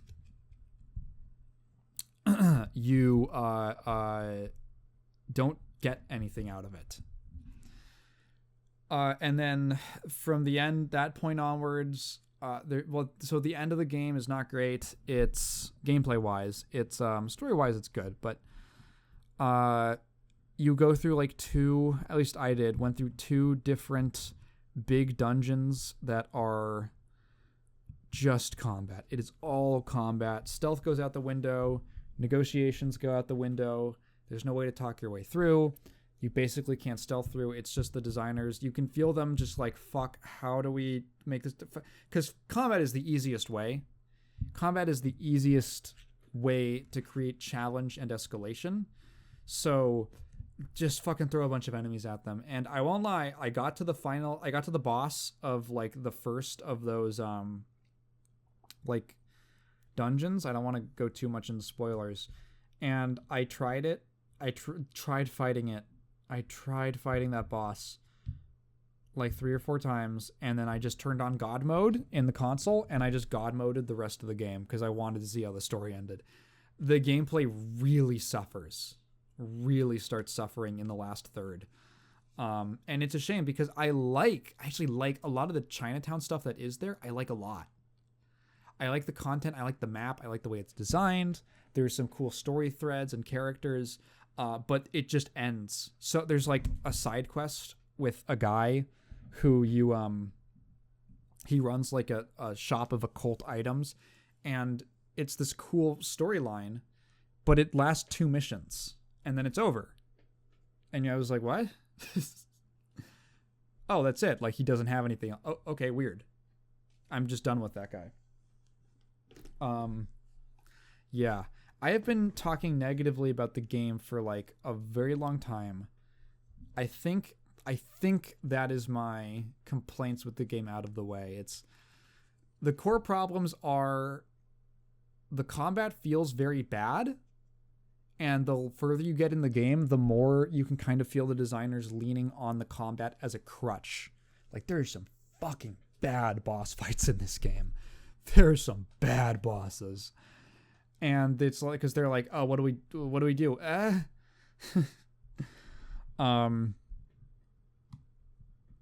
Combat is somewhat required for like earlier in the game, but it is very passable with a character with a little to no combat ability.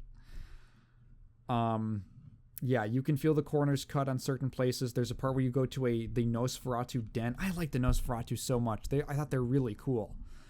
And unfortunately, their area is, you can literally, I think, fucking in that thing with Kane and Boyarsky, they're like, yeah, it just like was not finished. It just like was not a finished part of the game. It's that, or there is definitely, I read an official one of the devs saying that part was like, they kind of smooth it over with like, oh, you're not supposed to see the Nosferatu. But I mean, it's such a cool area, but there's like literally 3 NPCs in it. So I want to talk about the good things, because believe it or not, this is a good game. And I want to remind you, I would recommend it. Just know what you're getting into, and that maybe you have to want to adjust your build or your play style and take some of the good with the bad. So, the good. Pretty much all the narrative stuff in this game is really, really good. For 2004, the quality of both the writing and the voice acting and the facial animations, which this game was very lauded for at the time, is stellar. I was actually blown away by the quality of the performances when I first started playing. And there, like, isn't... From what I... Like, the worst performances are just, like, fine, and it's for, like, minor characters, right? There is an excellent level of quality across the board for the voice acting and the writing. There are so many fucking characters I like from this game. There are so many cool characters and storylines, and they really sold me. I knew nothing about the vampire world. I didn't know about the lore, but they ended up selling me. I wouldn't say I'm like a super fan and I gotta consume everything now, but I was really definitely like, okay, I'm into this actually. I like this. Let me just like characters that I liked. I'm just looking down the wiki. Oh my god, the first quest line with with the asylum nightclub and all the shit you do for that is amazing. That is such a cool, what a cool, like, oh my god, like it's such a great, I don't even want to talk about it. It's a great great development of like these two characters of the fucking sisters. What did I really like? The Anarchs were really cool. Okay, there's so much stuff in this game that is like 90s edge, like 90s kind of counterculture. It's very like goth nightclub scene, counterculture, subculture type thing. Walking around in this game is like, I kind of felt occasionally like there's so much just like sex. There's so much of sex stuff all over. And it feels 90s in a way that reminds me of this. There's like this thread that I read. It was like a Blue Sky post, I think. And it was someone talking about how funny the movie Eyes Wide Shut is from a modern perspective. Because the fucking crazy, shocking thing in that movie is mainly, oh my god, adults get together and have orgies. And, you know, from a modern perspective, it's like, okay, I mean, that's their business to have like their private high society orgy club. But the way that it's framed in the movie, I couldn't find like I don't think I can find the original post. Maybe I could if I went digging. But it was basically like, it's a movie that only makes sense in a society that is terrified of sex. That is very prudish. Vampire reminds me a lot of that, because a lot of its edge is just fucking sex everywhere. Just sex everywhere. It's a little funny. It never like got grating or on my nerves. It's just like... Like, there's just a club you go to called the Asp Hole. And you're like, what? Okay, fine. Sure. Sex and nightclubs and strippers and big titty... There's fucking prostitutes on every corner that you can pay a little money to take into an alley and then drink their blood. Oh, fuck. One more complaint about the combat. I'm sorry. So one problem with the combat is that eventually I realized that once my brawl skill was high enough, brawl also makes it easier for you to feed on people, and drink their blood, and you can just drink their blood to death if you want to, and kill them. In one-on-one combat, especially near the end of the game, it was the strategy was just to, if there was more than one enemy, just to kill everyone, and then once there was one enemy left, to just drink their blood and kill them that way, because you could get like almost a full heal off of it and replenish your blood to use your vampire powers. And that also kind of slows the gameplay down because it takes like 10 seconds to like fully drink someone's blood. And that was just the optimal way to play the game that I discovered. Anyway, oh man, that whole section in like the hotel, that just feels like filler, and it's like all combat. It just feels like they're padding up time, and I don't know why it's there. Anyway, yeah, it's the vibe of the game. Maybe some people, it won't be their speed. I didn't mind it. It's not like my favorite thing in the world. But I don't know. It's very of its time in a way that, I don't know, it's just part of the game's identity. What else is that? I really liked Isaac. I liked, I liked a lot of the Nosferatu characters. I'm scrolling down. There's just like a bunch of like little, the Heather character is really interesting. You just get like tons of neat little interactions with people throughout the game. There's like a cool thing with that fucking Chinese scientist guy in the Chinatown area. I almost said Hong Kong. I'm thinking of Deus Ex. And you just run into like tons of interesting, charming characters, or just people that are, I don't know, like the character writing is great. The dialogue is very well written. People have a lot of character. It's just kind of a treat to meet people and talk to them. You get a lot of pretty well written dialogue from them, and dialogue options. And it just, the narrative is just, it gives you some, it starts off, I would say, a little bit slow, where it's a lot of Santa Monica is just kind of setting the scene, just kind of getting you acquainted with the world and what's in the vampire world. That's why I didn't have a whole ton to say about it, because you're just kind of like going around doing stuff. You're just kind of going around on missions for the first bit of the game. And then eventually you kind of stumble into this plot line about this ancient sarcophagus that must be destroyed or must be recovered or something, or people are kind of freaking out because they don't know if something crazy is inside.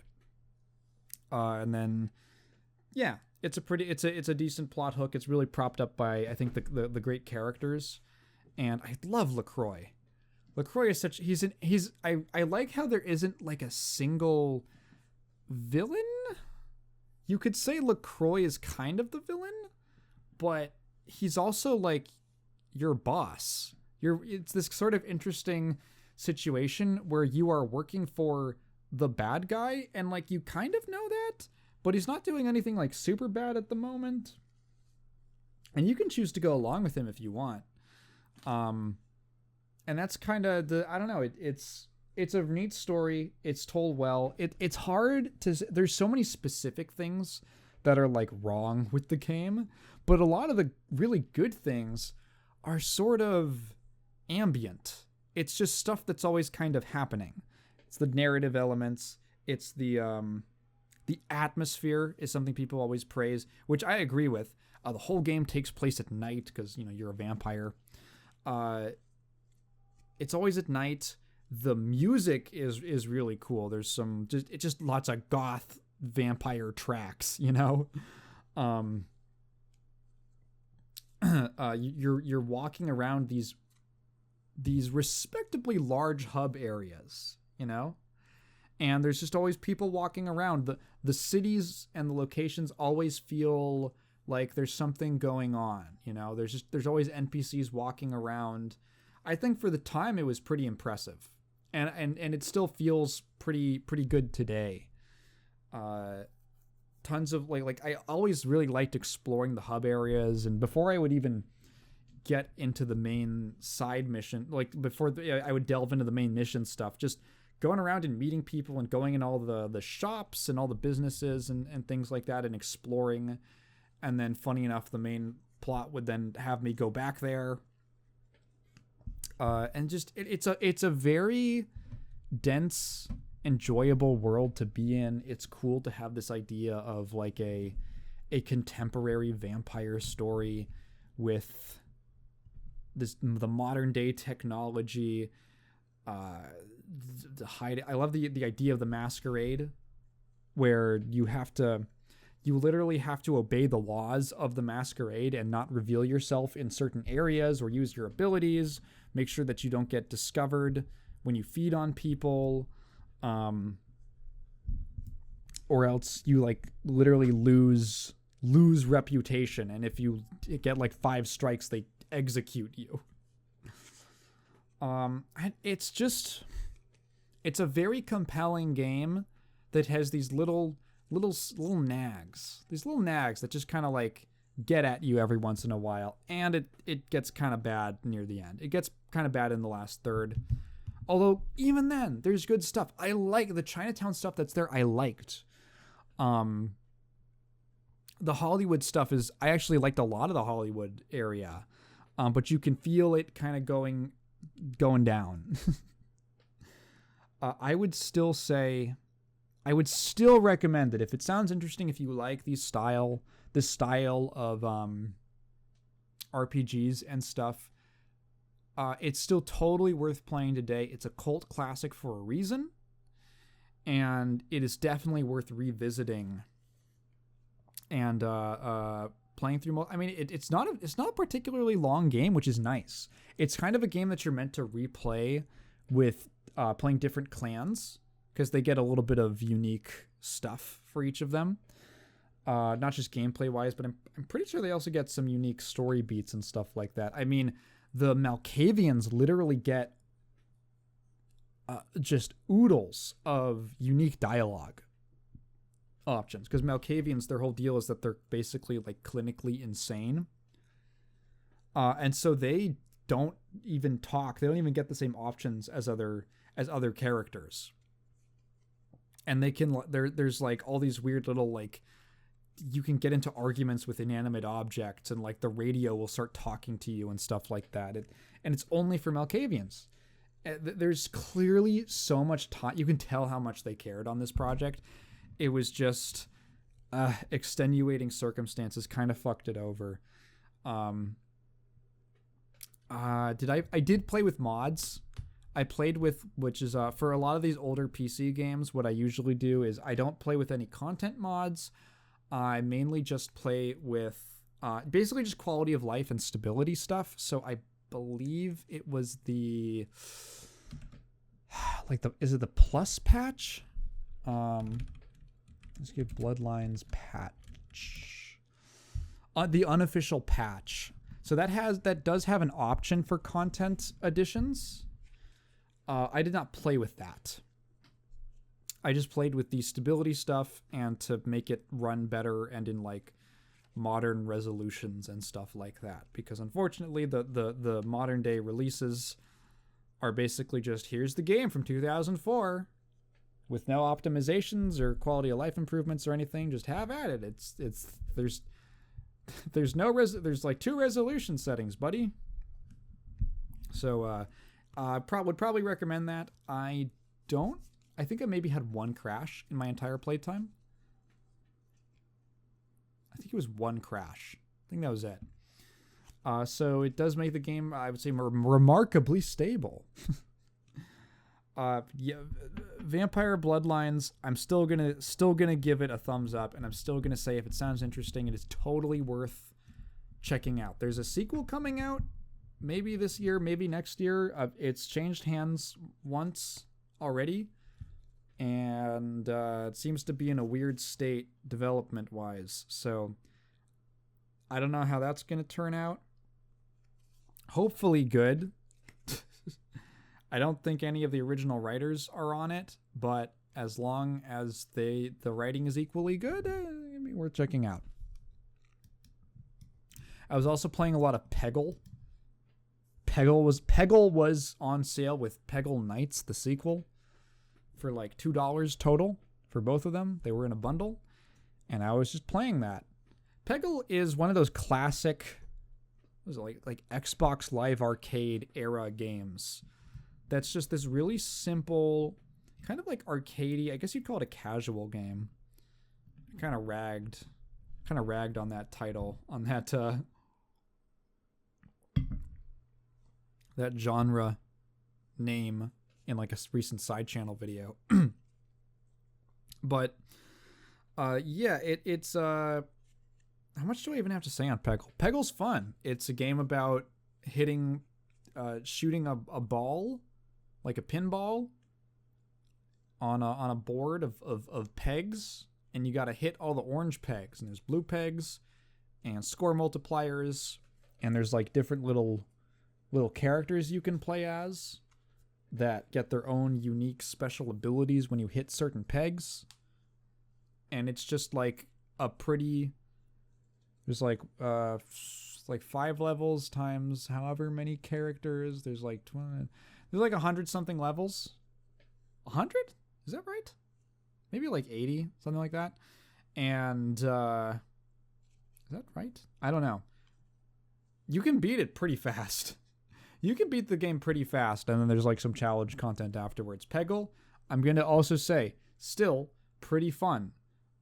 It's one of those games where there's not that much to say about it other than it's a fun, casual play. It's fun to play in the background. I think it's also held up pretty well. And it just kind of always feels good. It's a game that really, one of the things it excelled at, that really made it stand out back in the day, was how good it feels. It's a simple, very satisfying game, but all the little things like the amount of control you have over the ball, the sound effects and the visual effects when you hit pegs, when you get score multipliers, the way it just does one of those little things where like the more consecutive pegs that you hit, the higher the pitch of the sound. It's like boom boom boom boom boom boom boom boom boom boom boom boom boom. And then once you get a high enough score multiplier, you can get like an extra ball, and you get like free ball like sound effect on the side. It's just real classic like pinball arcade dopamine feedback, and it works. Like when you get when you're like one orange peg away from winning and the ball flies near it, like the whole screen slows down and goes, and it gets a little rainbow trail behind it. And then if you miss it, a crowd literally goes like, "Aw," and then time, resumes again. It goes back to the normal speed. But when you hit it, it plays you get all these fucking crazy visual effects. They start playing,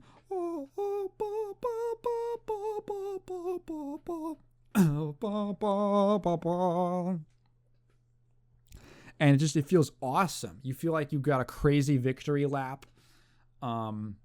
It's a simple game, but it feels good in all the right ways. It's one of those things that you should study. I guess the modern example would be Vampire Survivors, but Peggle is also good if you just want to study like what good feedback can do for a game. Funny, I was just talking about the feedback in Vampire and how that kind of made it feel a little lackluster. But yeah, Peggle, good time. And then finally, I have been playing through, I'm about a third of the way through Thief, the original Thief. I'm playing Thief Gold specifically, like the slightly updated version that they released. One of the classic original, when did this come out? Is it the same year as 1998? And MGS1, 1998. What a year for stealth. That was October. Thief was November. They ripped it off. Frauds, Looking Glass. Frauds, Ken Levine.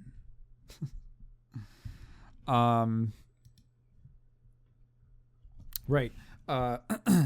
So Thief, one of the kind of original stealth games that really, also like an immersive sim, it's kind of grandfathered into that category, where it was one of those I wouldn't say it's as much of an im sim, maybe this is fucking heresy to people, as like a System Shock, but it's definitely like totally there. It's the same design philosophy of what I call designing backwards, which is,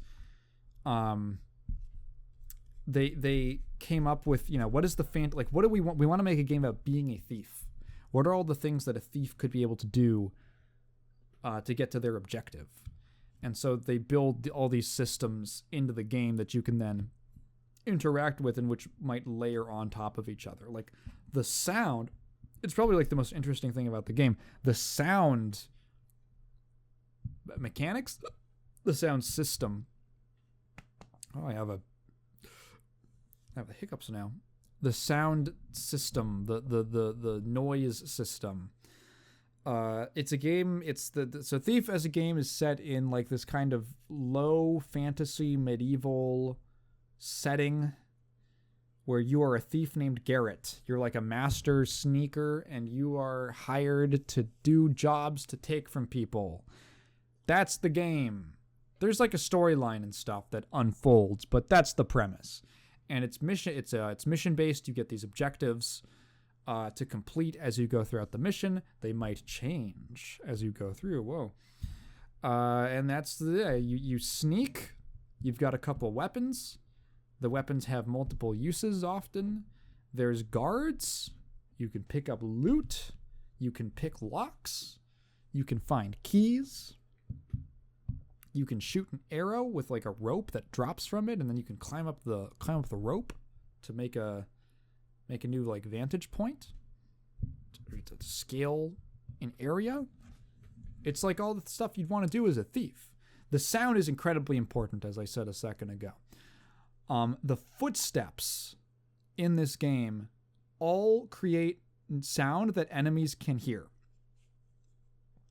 And different materials create different like levels of noise.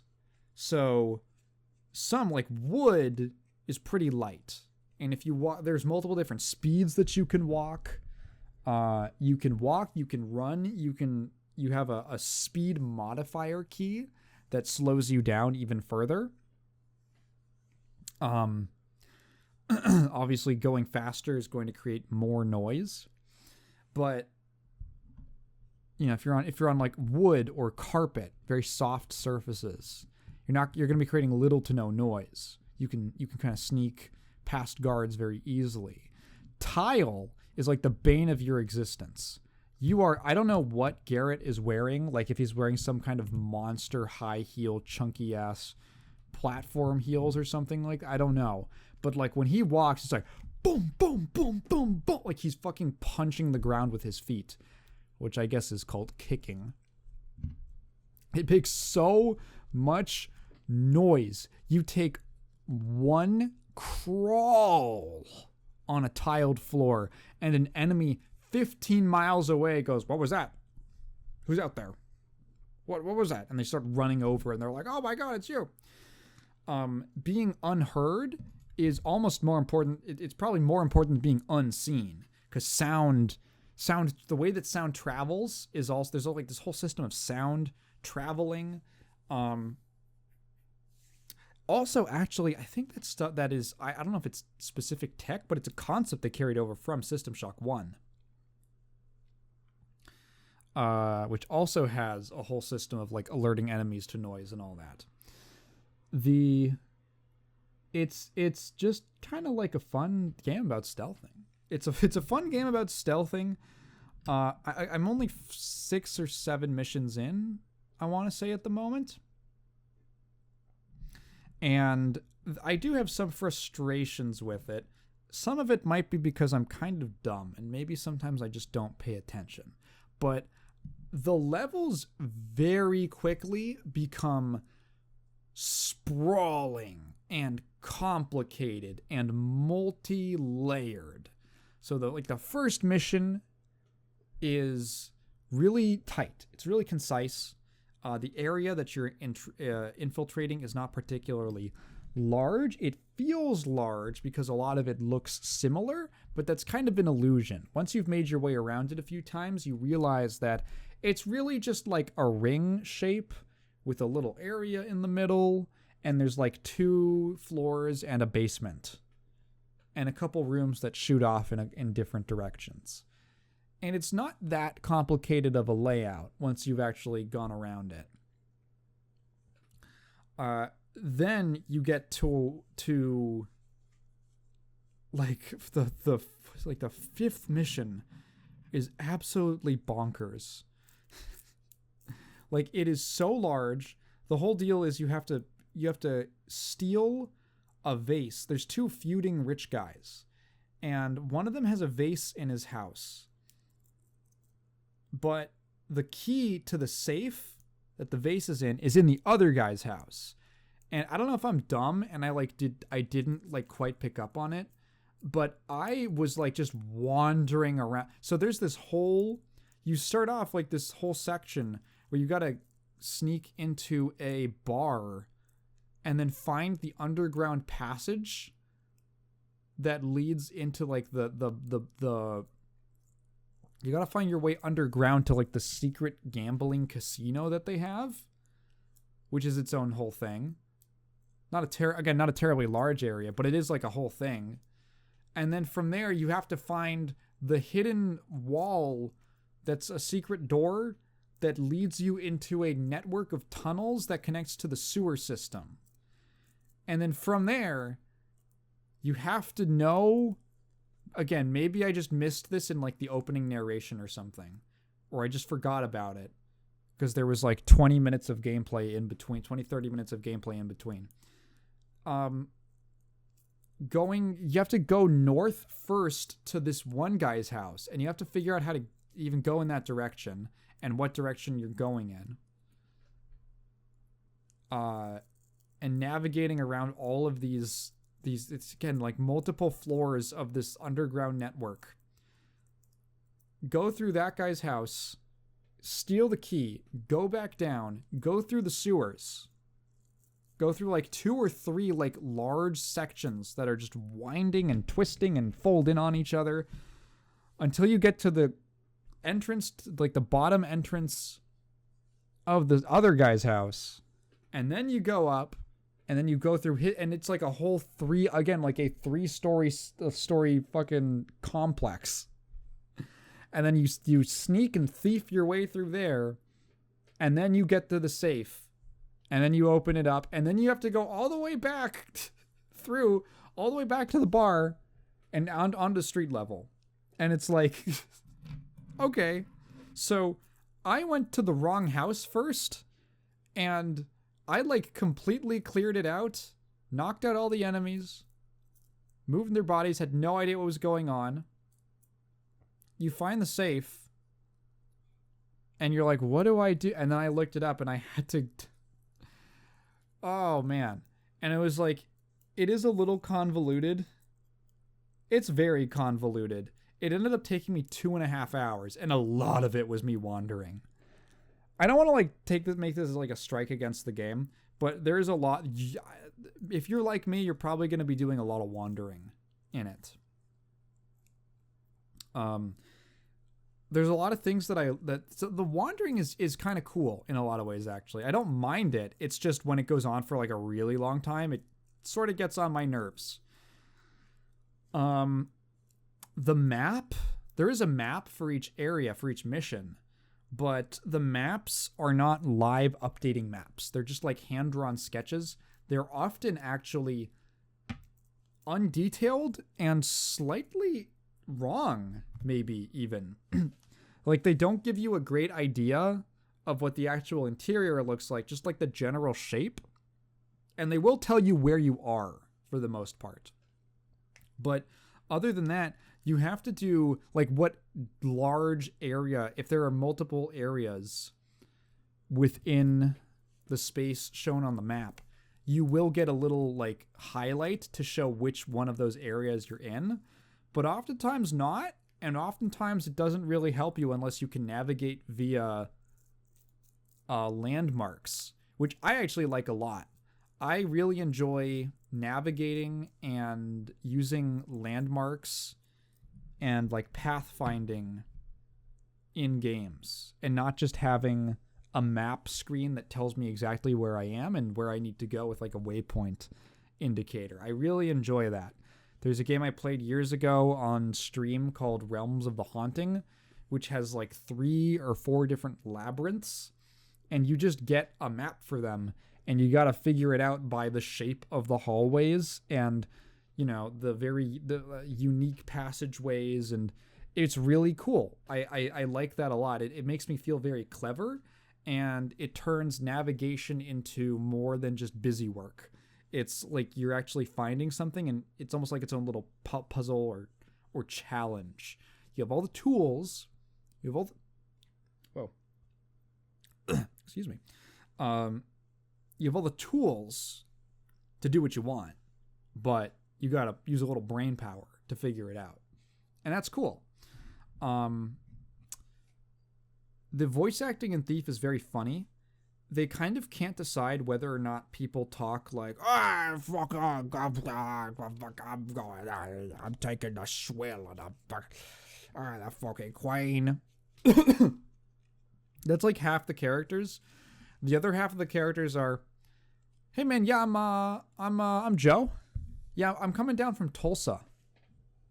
I'm in town for a bit.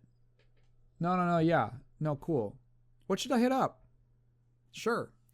It is so weird, the variance in accents that you get.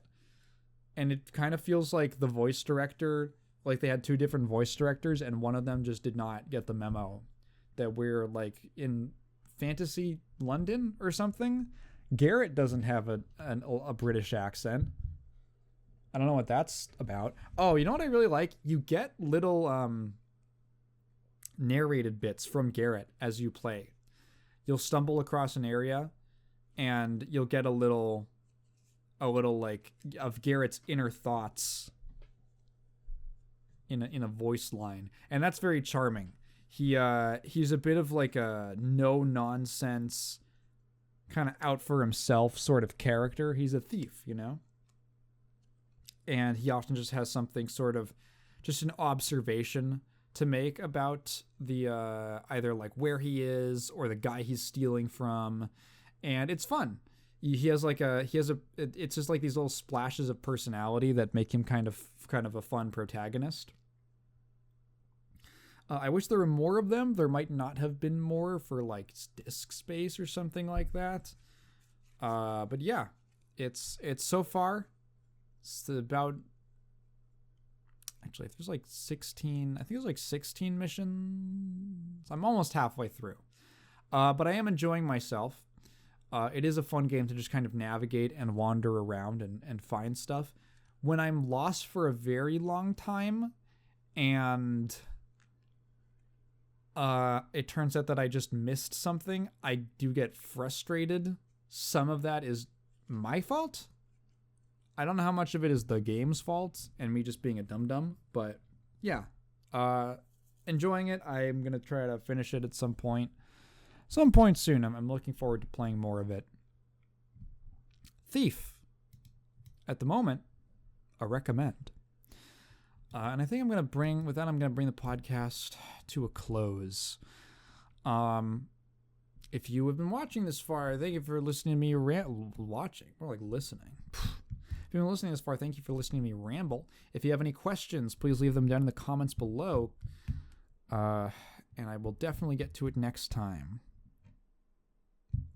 What do I say? Leave them in the form of a question, because I'm not just going to read your thoughts out loud, and I will definitely get to them next time. Yeah, I have started working on writing the next video. I've already recorded all the footage that I need for it. I think it's going to be interesting, hopefully a little easier than the Galileo video, because god damn was that one intense to make. And hopefully I'll get that out this year. Yeah, check out the side channel and the main channel and the Patreon, and I have a coffee and yada yada yada. I hope everyone's doing good. Goodbye.